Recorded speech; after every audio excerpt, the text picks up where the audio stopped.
A soldier, frozen in ice and revived decades later.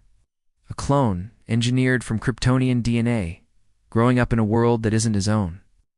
On paper, Captain America and Superboy couldn't be more different. Or Steve Rogers, the living embodiment of World War II, grit stands for perseverance, honor, and the underdog's triumph.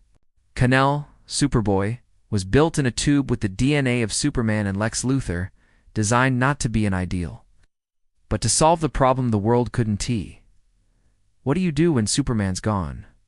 They meet not on the battlefield, but in circumstance maybe the cross-dimensional chaos only comics can provide.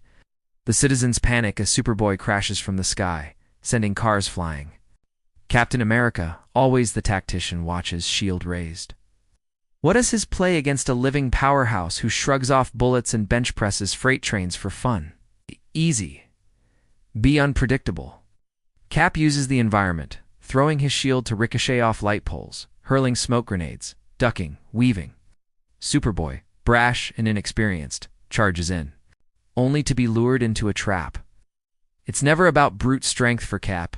It's about turning impossible odds into a fair fight. But the real comparison isn't about punches or powers. It's about ideals.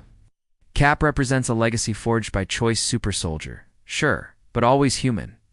Superboy craves identity, purposes power inherited, but his path unchosen. They stare each other down.